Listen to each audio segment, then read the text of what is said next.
Today we've had a new world video, a balance of power, and I've got to say some of the details are actually quite interesting and it really sheds a light on progression in the expansion completely. So let's delve in and let's talk about what they spoke about. I say they, it was Dave. So they spoke about 3 different types of progression basically: PvE, PvP, and crafting. Now the more interesting one to me is actually the PvE, because I wasn't 100% sure what was intended and now we sort of know. Now the first bit we did sort of know. Dave basically said that the MSQ is expected to take you to about 650, give or take. It might be a little bit lower, might be a little bit higher depending on how much time you really invest in it. And then from there you've got a variety of different things you can jump into. Technically you could jump straight into an M1, or you could maybe look to the open world.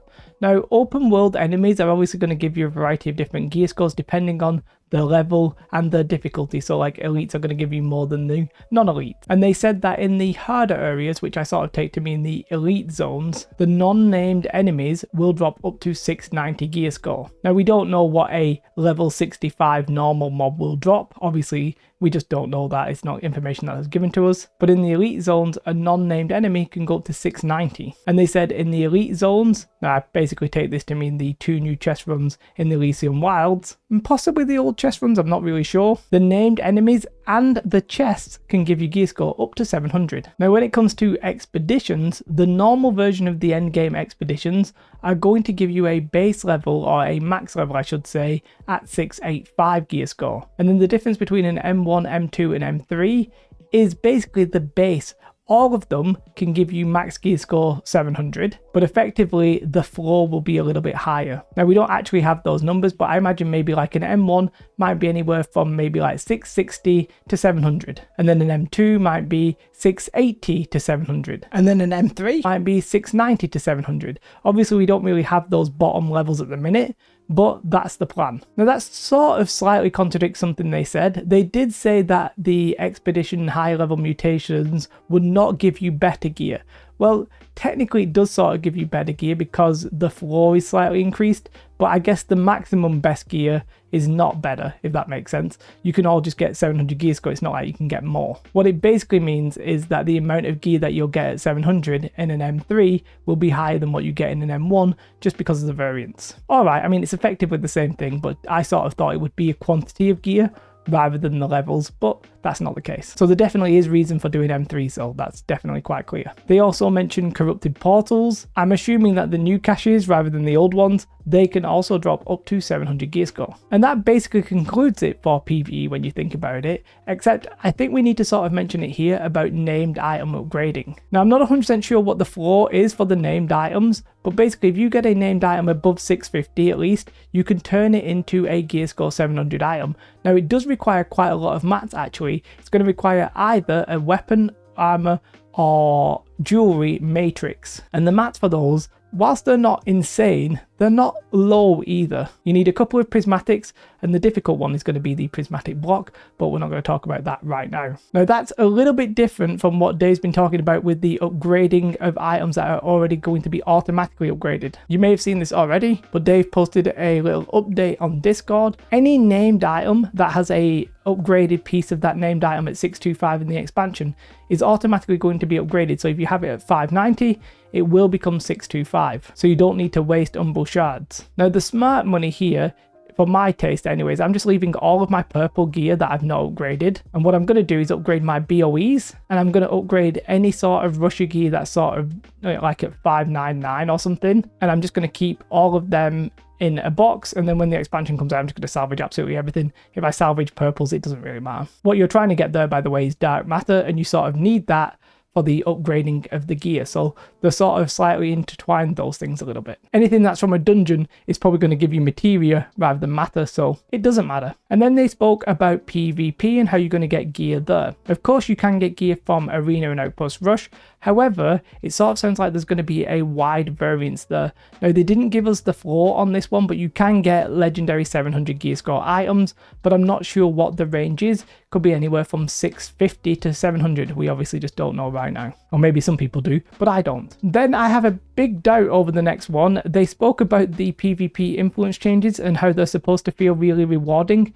Well, spoiler alert, on the PTR they did not. Yes, you got salt and XP. However, the influence push is like 45 minutes long or something.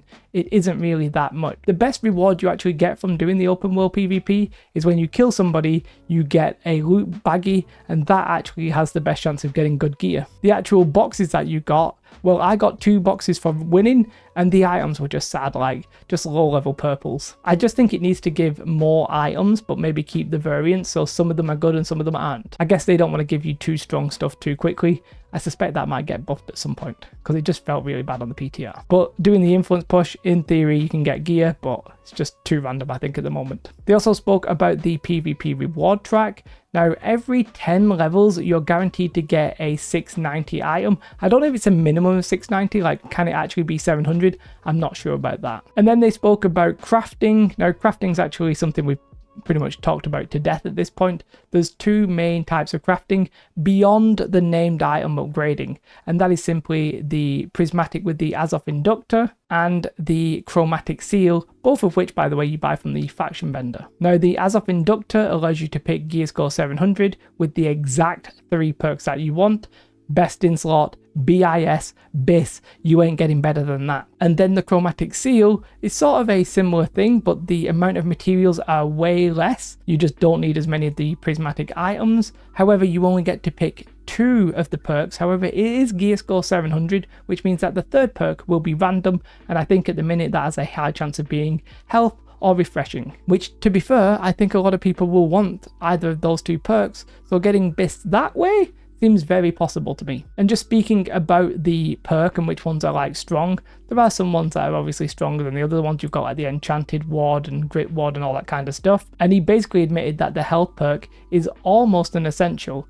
They reiterated though that the point isn't to have a required perk, and if they do find that there are such a thing as a required perk, they're going to nerf them basically. I think the health perk will be a relatively safe bet though. They said, we don't actually mind it because it's useful for both PvE and PvP. I keep saying they, by the way, it was just Dave. So some perks will get nerfed, which, by the way, if you're going to craft BIS with the Azov Inductor, that's very risky considering the amount of materials involved and the absolute insane cost. They spoke about where do you get the artifacts. Now, I think somebody in my Discord, shout out to Sonics, he's made a list. I don't quite have it available right now.